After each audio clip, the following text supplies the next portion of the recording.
pada orang dewasa saja, tetapi bisa terjadi pada anak-anak. Gangguan mental biasanya terjadi karena faktor dari keluarga, lingkungan, atau teman. Apa aja sih gangguan mental pada anak itu? Yuk simak video ini.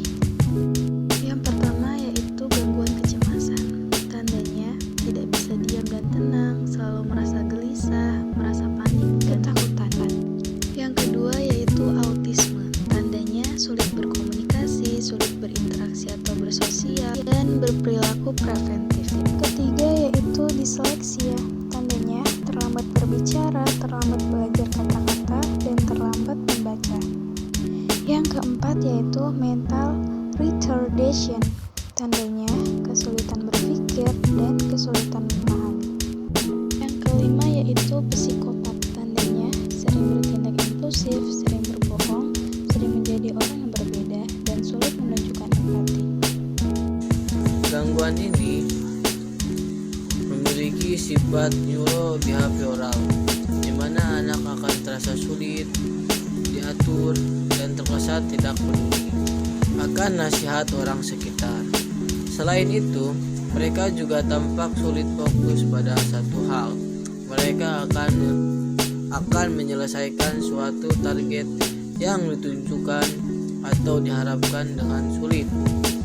Biasanya gangguan ini penyebabnya dari faktor keturunan atau genetik, yaitu memiliki ibu ataupun ayah atau saudara dengan ADHD atau gangguan mental lain. Skizofrenia ini biasa terjadi pada anak usia tanggung hingga masa pubertas usia 20 tahun. Skizofrenia merupakan penyakit mental yang dianggap sudah kronis, di mana penyakit ini menyebabkan anak kehilangan kemampuan untuk mengetahui apakah ia sedang mengalami hal nyata ataupun realitas atau tidak. Gangguan somatoform. Gangguan ini terjadi jika sang penderita merasakan sakit yang amat di bagian tubuhnya, namun sebenarnya ia tidak menderita apapun.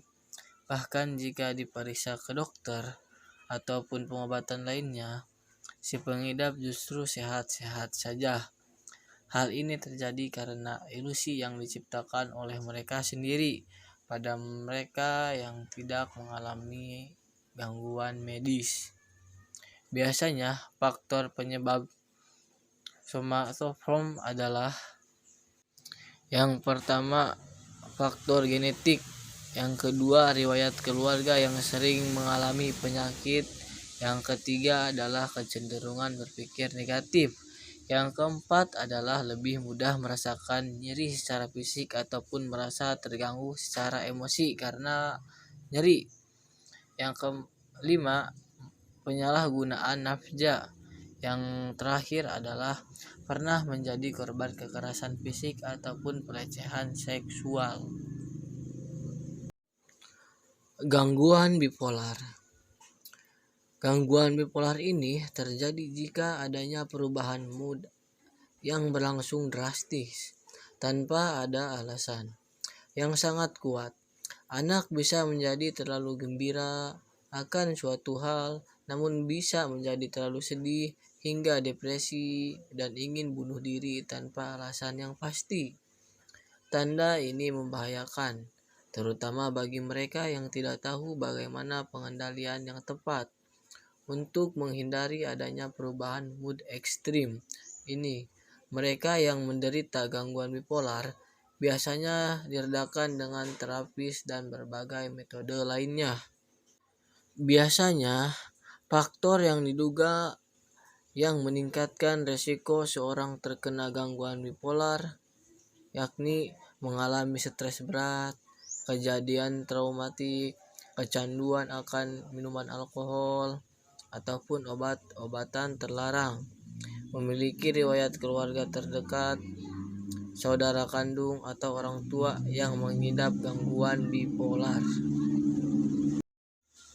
Sindrom gender dan seksual. Ini memang seringkali semakin menjadi ketika dewasa dan menyebabkan banyak anak remaja justru salah kaprah dan menyimpang. Namun gangguan gender dan seksual biasanya muncul sejak kecil atau sejak awal anak-anak bersosialisasi. Hal ini cukup membahayakan, di mana ia bisa bertindak di luar batas, baik norma maupun agama, dan perkembangan gangguan akan semakin parah seiring bertambahnya usia. Sekian video dari kami. Assalamualaikum warahmatullahi wabarakatuh.